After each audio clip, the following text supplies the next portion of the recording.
अस्सलामुअलैकुम मेरे दोस्तों, सज्जनों और बेलियों। मैं हूँ इजहार अहमद और वेलकम करता हूँ आपको किचन गार्डनिंग चैनल पर। जेड प्लांट का पूछा जा रहा है क्या वो पत्ते से ग्रोथ करता है और उसकी कटिंग लगाने का सही टाइम क्या है। तो सबसे पहले आपको दिखाता हूँ जो पत्तों से मैंने जेड प्लांट की रूटिंग शुरू करवाई। ये है जेड प्लांट और ये देख सकते हैं यहाँ से भी इसकी जड़ें निकल रही हैं और ये तो अब पक्का इसकी अच्छे तरीके से रूटिंग शुरू हो चुकी है। और इसी पॉली हाउस के अंदर मैंने इसकी कटिंग भी लगाई थी और जो पत्ते टूट गए थे उनके पत्तों को मैंने लगा दिया था। ये देखिए, इनकी ब्रांच कटिंग मैंने लगाई थी, स्टेम कटिंग लगाई थी। इनकी ग्रोथ भी अब शुरू हो चुकी है। ये साथ में पता नहीं क्या जड़ी बूटियाँ उग जाती हैं।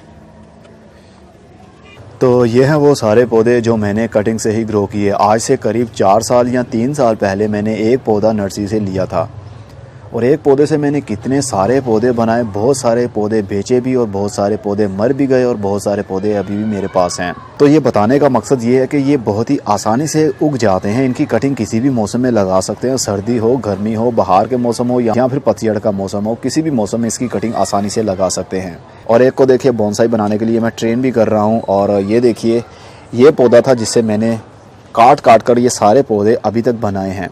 ये वो पौधा तो नहीं है जो 3 से 4 साल पहले लिया था मैंने, वो पता नहीं कहाँ चला गया होगा या मर गया होगा। फर्दर उस पौधे की कटिंग लगा के मैंने बहुत सारे पौधे बनाए। मैंने 1.5 से 2 महीने पहले बहुत सारी कटिंग्स लगाई थी। ये आप देख सकते हैं और ये भी है, काफ़ी सारी कटिंग्स थी। तो जब कटिंग लगाते हैं तो नीचे वाला जो एरिया होता है कटिंग, अगर वहाँ पर कोई पत्ता हो तो उसको काट दिया जाता है। तो बहुत सारे पत्ते मैंने तोड़े जो काटे थे और इस गमले के ऊपर, सरफेस के ऊपर फैला दिए थे। लेकिन गलती एक हुई कि इसको ह्यूमिडिटी अच्छी नहीं लगती, मतलब नमी अच्छी नहीं लगती। तो मैंने कटिंग्स को और इन पत्तों को पॉली हाउस के अंदर रख दिया, उस पोर्शन में जहाँ पर सबसे ज़्यादा ह्यूमिडिटी होती है, मतलब ऊपर वाले एरिया में।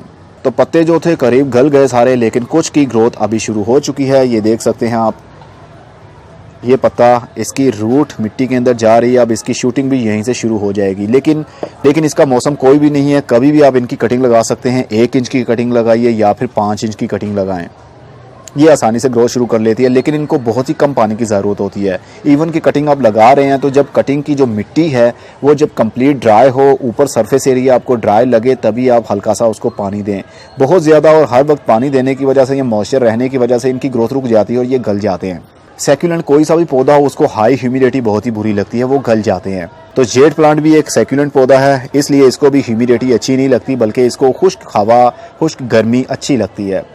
बहुत ज़्यादा ठंड के दिनों में इसके पत्ते जड़ भी जाते हैं और समटाइम नहीं भी जड़ते। लेकिन ये वाला तो पूरी सर्दियाँ बाहर ही पड़ा रहा।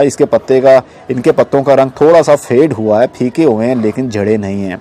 अब तो बाहर के दिन आने वाले हैं, नई ग्रोथ शुरू होने वाली है। लेकिन ये वाला और ये वाला, ये दोनों पॉली हाउस के अंदर पड़े हुए थे।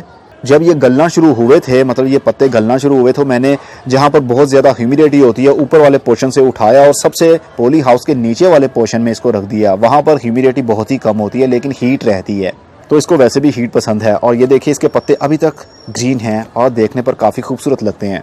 तो आप इनकी कटिंग लगाइए, सर्दी हो, गर्मी हो, लेकिन आपने ओपन ही इसको रखना है। किसी भी पॉलीथीन से इसको कवर नहीं करना, ना ही इसको पॉली हाउस में रखना है। तो कटिंग्स लगाते जाइए और पौधों को मल्टीप्लाई करते जाइए। लेकिन पत्ते से अगर आप ग्रो करवा रहे हैं पौधे को, तो इसको बहुत ही टाइम लग जाता है इसको ब्रांच बनने में। रूटिंग तो इसकी 15 से 1 महीने के अंदर शुरू हो जाती है, लेकिन इसकी ब्रांच जल्दी नहीं बनती, कई महीने लग सकते हैं।